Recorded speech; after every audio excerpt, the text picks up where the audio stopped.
The only thing that we're interested in is putting money in your wallet.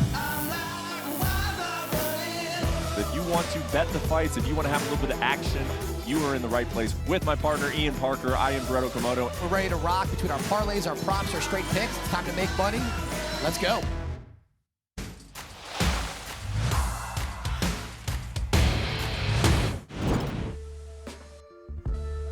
All right, guys, following a week off, the UFC schedule is back in effect at the Apex this weekend with the UFC Fight Night heavyweight main event between Derrick Lewis and Serghei Spivac.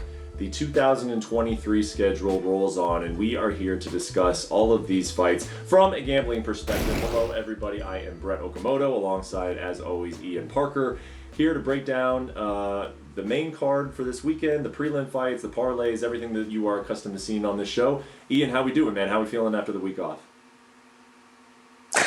Well, based on last results, the week off was much needed. I got my game face on. I'm ready to go. Took a nice deep dive into this very challenging, difficult, and super late card in the evening, but I'm feeling a bounce back this week. Oh, God, and there it is. Yeah, well, you know what? I mean, like I always say, we never hide from the results, and whether they're good or they're bad. So here we are. They don't get worse than this, man. 0-5. We lost the parlay. Look, man, this is not the first time it's happened where you hit a cold streak. It's not the last time it's going to happen. This is part of, analysis. You're not going to be right every single time, but go back and look at our numbers of last year. The numbers were very strong. The main event picks were strong. The parlays were great. This is a successful show. I stand by that. And you're going to have some cold streaks, man. It just is what it is. But that is when you keep your head down and you just keep making good picks, which I think we are doing so far this year, and we're going to continue to do it. So without further ado, let's get to this UFC Fight Night. It's a little bit of an interesting, weird one just from a sense of time. Don't tune in at your regular time slot because I don't know what you'll be watching, but you won't be watching MMA. This one starts a little late. It's 1 a.m. Eastern on ESPN Plus on Sunday, actually. So depending on where you are in the country, you're watching this on Saturday or maybe even early Sunday morning. But there it is, a 5-fight main card with some interesting fights to talk about, some interesting odds to get into, Ian. And we're going to start, as we always do, right there with the main event. Derrick Lewis taking on Serghei Spivac. And I do find this one fascinating, man. I truly do. You got Serghei Spivac at minus 230, Derrick Lewis plus 190. To me, that suggests that odds makers are starting to lose faith in Derrick Lewis, that maybe the ship has sailed on Lewis, but I don't know if I personally am ready to subscribe to that. I mean, the guy's losses are to Surreal Gone, tied to Ivasa in a fight that he actually thought he was winning up until the point he got cracked. Sergey Pavlovich, who has been on a tear, and to see Spivac, who has been good as of late, but, this guy has not fought the same level of competition as Derrick Lewis, and he's minus 230 favorite. What do you think of these odds? I agree with you in regards to mostly everything. I think at this point, though, we need to kind of maybe let go of the mythical creature that is Derrick Lewis, because I think we all love him because he's funny, he's personable, and even when he loses, there's always something to go with that. And when he wins, it's super exciting. The fight against Tai Tuivasa, he was winning until he really wasn't. And it seems like with Derrick Lewis, if he does not drop the hammer and it lands successfully, he gets a little weak. He loses his confidence and he almost looks for a way out. We've seen him get dropped when it was kind of out of nowhere. And when he doesn't have that game plan and doesn't know how he's going to get to the next step in the fight, it's kind of like he just loses it altogether. And he's fighting someone in Serghei Spivac, who I think is rising at the right time. This is someone who's well-rounded. He has not fought the same level of competition. You are correct. But it's all about the styles. And this is a guy, and boom, right there, the takedown's what stands out to me. We know Derrick Lewis is not a black belt in jiu-jitsu off his back. Can he get up? Maybe. Sure. Maybe in the beginning when they're dry, not as, whatever it is. But Spivac's a very smart fighter. Stay away from the right hand. I think he's going to do what he did in his last fight against Augusto Sakai. Fight from the outside, shoot in, make it ugly, clinch, take him to the ground. And that's what I see Spivac kind of doing here. I just don't know what Derrick has done to get better. He talked about, he lost weight, but he's not really losing weight. He's been vomiting due to anxiety and nervousness. It's kind of weird hearing that from him. It is weird hearing it from him, but you never know what's going to come out of Derrick Lewis's mouth on a fight week. Who knows what is really going on behind the scenes? I think this guy likes to play possum a little bit, but he has lost, he said, a little bit. I mean, the photos at least look great. He looks like he is in better shape, comparable to some of these other fight weeks. I guess What is your pick on the fight? I mean, it sounds like you are comfortable with Spivac being a favorite here, but again, I go back to a minus 230 favorite. I mean, has this guy really shown you enough to really warrant that price? Are you actually taking him here, or are you looking at another way to bet this fight? Well, you know what? This is one of those opportunities where minus 230 there's no reason to take that, because I think you and I would probably agree here, this fight's not going the distance. If one of these guys wins by decision, that would be crazy. I don't see it happening. So for me, I'm going to go Serghei Spivac inside the distance. I do see him getting a takedown early, holding position. He does not take risks. He really is very good at staying in one spot, keeping it there. He fights smart. And for Lewis, if he doesn't land that shot, he just doesn't have the tools to do a whole lot else other than wait for it. I think this is a good time for Spivac to fight Lewis inside the distance for me. Look, win by finish right there, minus 165. Yep, brings the odds down to minus 165. So there is our main event pick. Let's move on to the co-main event, a light heavyweight fight between Da Un Young and Devin Clark. Da Un Young is 4-1-1 in the UFC, which is a nice record on paper. He hasn't really, been all that splashy in those wins. Nothing real spectacular, but consistent, right? 4-1-1, that record. Fighting Devin Clark, who has been a little less consistent. He's only 32. I mean, it seems like this guy's been around so long that he should be a little bit older than that, but still arguably very much in his prime at 32. He's shown some flashes. He has fought, I think, tougher competition over the course of his career than Da Un Young, but you see Young with the better record and the minus 240 favorite going into Saturday. What do you think? What do you make of this light heavyweight matchup and ultimately the line? The line confuses me because Young got knocked out in his last fight by Dustin Jacoby. Devin Clark, his record is inconsistent. He's been jumping a heavyweight, coming back down. And over the last 4 years, in my notes, only one time has he not gone over 1.5 rounds. And this is a guy that leans on his wrestling and will get you against the cage, will hold you there. We've seen him take some shots, and he's getting more comfortable in his striking. In that last fight where he lost, it didn't happen until the third round. Against William Knight, he looked really, really solid. Not that William Knight is a world beater, but at the time, no one thought Devin Clark was going to go in there and do that at heavyweight. So in this fight, his opponent has that left hand. He's got the better striking. We've seen knockouts on his end. For Clark, he's got to close the distance, and he's got to use the wrestling, because right now, Da Un Young is the better striker. He can fight from a distance. He's got elbows. We saw that against Kennedy where he knocked him out standing, which was very interesting. But we saw in that last fight against Jacoby that we don't know if that chin wasn't ever tested. It was. He failed that test. I wouldn't be surprised if people take a flyer on Clark here, because I think he could wrestle and grind. But for me, the smarter play is over 1.5 rounds. For Young, 3 out of his 6 fights have gone the distance. For Clark, as I mentioned, only once in the last 4 years, under 1.5. So for me, over 1.5 will be on this fight. All right, I like it. We're going to take the over on that fight, but if you're feeling like taking maybe a little bit of a dog here, an opportunity on a dog, you find some value on Devin Clark, maybe because, like I said, a nice record by Da Un Young, but maybe a little bit of fool's gold in that record. We'll see. Big spot for him against Devin Clark. Let's move on to back to the heavyweight division. Marcin Tybura taking on Blagoy Ivanov.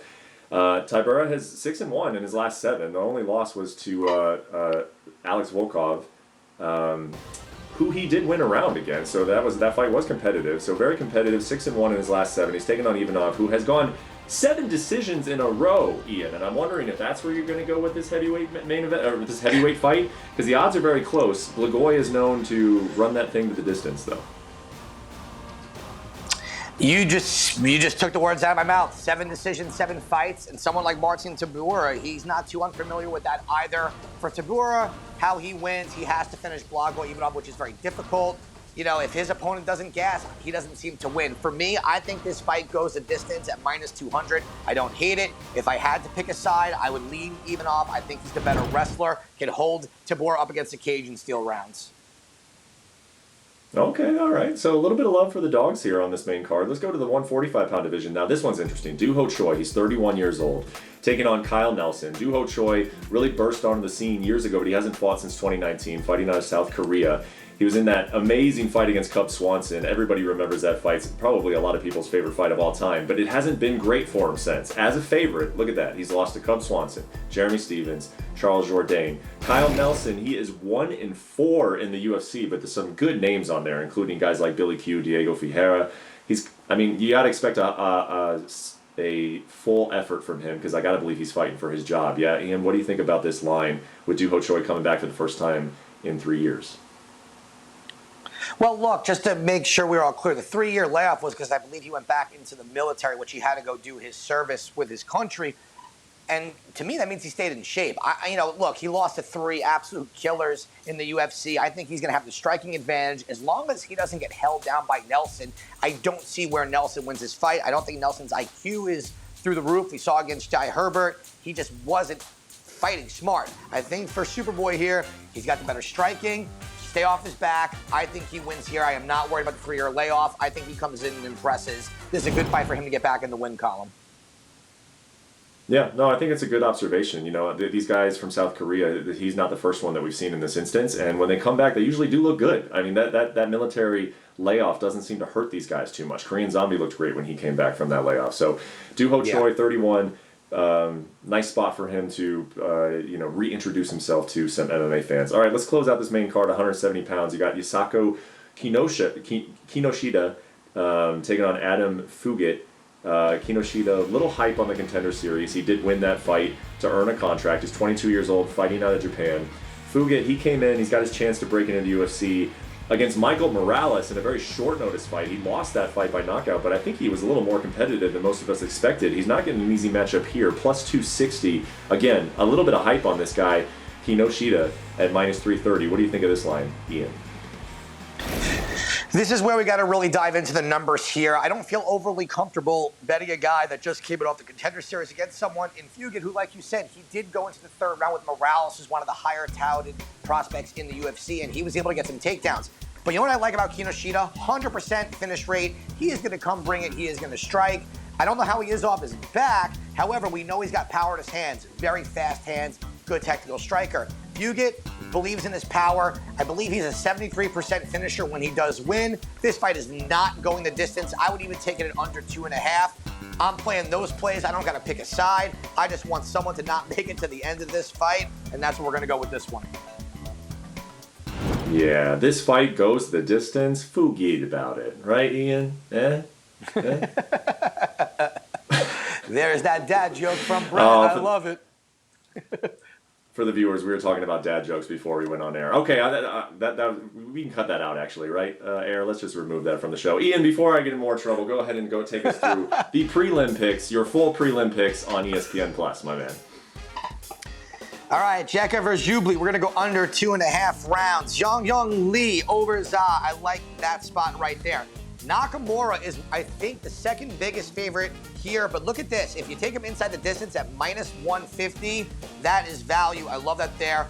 Park over Choi. I'm going to go. So Kim against Mandy Baum. This is like the Twitter main event because people don't understand how Kim is such a favorite. But guess what? At by decision, minus 135, that value is there. Park to win by submission or decision, double method of victory over Tuulin. I like that. And Tatsuro Taira, this is someone to look out for. Undefeated, phenomenal prospect taking on Aguilar, come off the Contender Series. I'm going Taira inside the distance instead of minus 1,200. We're going to get minus 175 right there. Yep, and if you're looking at those prelims thinking, this looks like a card that should have taken place in South Korea, it was supposed to take place in South Korea. Unfortunately, Korean Zombie got injured, and so we're seeing it at the Apex. So a little bit of a Asian flavor to this card, even though it's inside the Apex. Okay, Ian, let's really get down to business here now. We got the parlay, the best bets coming up. What are we doing for Parker's parlay on this fine Saturday night? You know what? I took a real deep dive here, and I was trying to kind of get around just picking sides. There weren't too many heavy favorites. So Serghei Spivac, fight to not start round 4. I think we can all agree that thing is not even making it 3 rounds. Jung versus Clark, just to start round 2. One of our best bets is over 1.5. So if you even want to take that straight, you don't mind the juice, I don't mind that. Nakamura, money line, minus 425 instead of the prop. And then Park versus Tulun, fight to start round 2. We're almost getting 2-1, plus 187. I think this is a pretty safe play right here. I want a bounce back week. We're going to start with that. All right, so some totals on Parker's parlay. How about your best bets for this UFC Fight Night Saturday? You know, I really dove into our props here. I'm going to start off. Serghei Spivac, instead of the minus 230 favorite, I'm taking him inside the distance. If he wins, I'm assuming it's by takedown, TKO, while in top position. Young versus Clark, over 1.5 rounds. Devin Clark, last 4 years, only went under once. 3 out of 6 times for Young. I think the wrestling on Clark is going to get that clock to go in our favor. Kinoshita, Fugit. Fight does not go the distance. 2 guys, 73% finish rate, 100% finish rate. That is not going 3 rounds. Nakamura, a big favorite. We're knocking that down to -150 to win inside the distance. And Tatsuro Taira, 12-0, -1200, now -175 if you take him inside the distance. And that's going to be our best bets for the week. All right, so that's our meat and potatoes of the best bets and the parlay. And I know, Ian, that you've been feeling bad, that you got off to a little bit of a slow start. But hey, one long shot parlay can bring us right back into the black. So go ahead and give us a winner on the long shot parlay. This one's fun. This is up in those odds areas where it makes you smile a little bit. We're going to go Devin Clark at +205. Look, can Young knock him out later in the fight? It's possible, but the wrestling, the experience is there. He's live. Blagoy Ivanov at +115. Another guy who can hold against the cage. He has fought high-level competition. To me, that fight is a coin flip. I'm going to go Park by submission here. I think he takes the back of his opponent at +300. And I am going back to the well at Tatsuro Taira. Instead of even taking it to win by any method, by submission at -135, I will let you do the honors of those odds, my friend. I like it, man. That looks very, very doable, and it'll pay out 45-1. You gotta love those numbers. You gotta love the dad jokes and us staying on it after a slow start. The bounce back week following the week off. Here we go. UFC Fight Night. Make sure to catch it at the special start time on Sunday morning, potentially, depending where you're at, or late Saturday night. And hopefully, we will get back on track. We will get back on track this UFC Fight Night. Thank you so much for watching. For Ian and myself, goodbye. We will see you next week. Big card in Australia next week, so make sure you catch next week's show as well. Goodbye.